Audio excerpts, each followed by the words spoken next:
interrupt our program to bring you this important message. It's time for Tales with 3 from the Grave.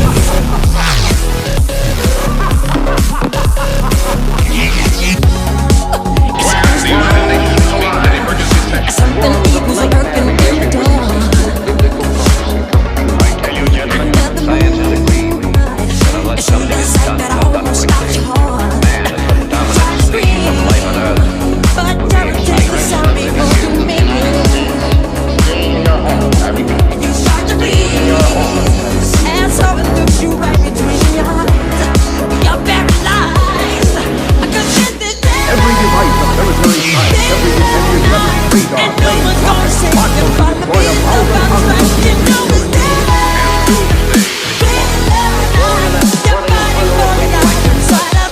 Get up, get up, get up. There is no word to describe them.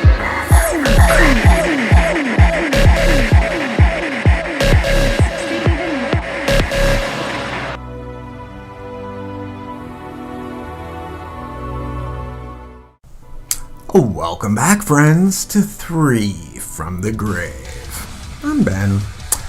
This week, Movie Massacre, Angela and I will be discussing the Stuart Gordon masterpiece, Castle Freak. Yeah, I may have tipped my hand a little, but let me tell you why I love this movie so much. So this movie, of course, directed by Stuart Gordon, and again we have Barbara Crampton and Jeffrey Combs together again. And yeah, the cast is fantastic. They play this movie totally straight. And in fact, it is a dark movie that is pretty brutal. And yet, there is so much absurdity that sort of happens that there also, for me at least, is a sort of humor element, a dark humor-ish element to this movie as well. And all those things sort of combined just make it a very fun watch for me. I've always loved it ever since I saw it when it first came out, and will continue to love it until the day I die.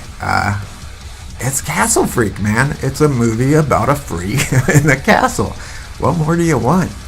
But that Castle Freak also has sort of an old school Frankenstein quality about him, in that he is a sympathetic character. You know, he's brutal, and but he was never asking to be a castle freak. He was not born a castle freak. He became a castle freak, and for that we can feel sympathy for him, even though he's doing all these heinous acts. And yeah, the full body makeup on Castle Freak looks amazing.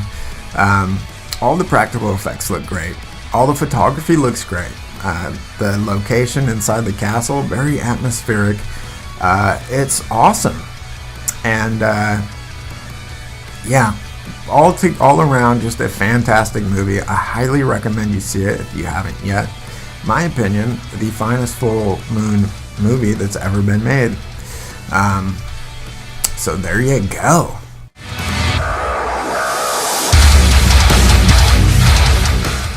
What's up, you beautiful bastards? So, what's the origins of this freak? Well, before John Riley and his family moved into the castle, there lived another family. With the information that I've gathered, I can tell you that the Duchess of this family was a raging psychopath, so her husband got the hell out of there, leaving her and their child alone. The Duchess didn't take the news well, and imprisoned and tortured their son as revenge for her husband leaving her. She sounds like a lovely woman. But after another day of torture, the Duchess passed away and left the Castle Freak alone to fend for himself, with his tallywhacker flapping all over the place and indulging in the flesh of hookers. Do you want more Castle Freak in your lives? Yes, I do. Well, you're in luck.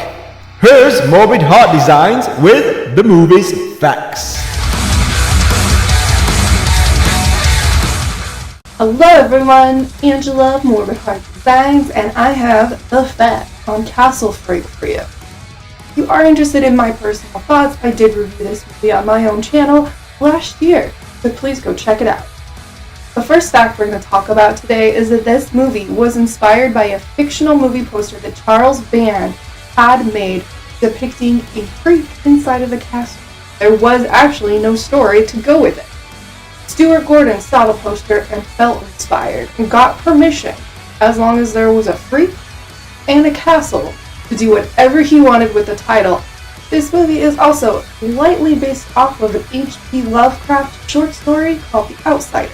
The castle freak makeup took 6 hours to apply because he is in full body makeup. Rumor does also have it that this movie was blessed by the Vatican, so it did not disturb and mess with the viewers. However, I have seen different stories around that there was a bottle of vodka given as a gift from a priest to somebody in the production. But then I've also seen an interview with one of the cast members, production members, who said that it was blessed by the Vatican.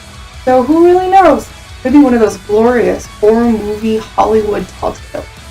The director's cut of this movie does have more explicit sex and gore scenes, but it should also be noted that in 1996, the UK video release removed 1 minute and 9 seconds of sexual and gore content that was deemed inappropriate by the British Board Film Classification. And the last fact I'm going to give to you is kind of an exciting one if you like this movie.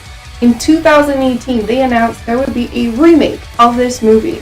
And in 2019, it was a 4-week time of production. Supposedly this was going to release early 2020, but as the time of this recording, there is no official release date. The only thing we know for sure is that Barbara Crampton, one of the actresses from the original, was heavily involved with the production, and she says this is a reimagining of the Castle Freak story that we talked about today. So there you have our thoughts, our review, our facts, our mythos on Castle Freak.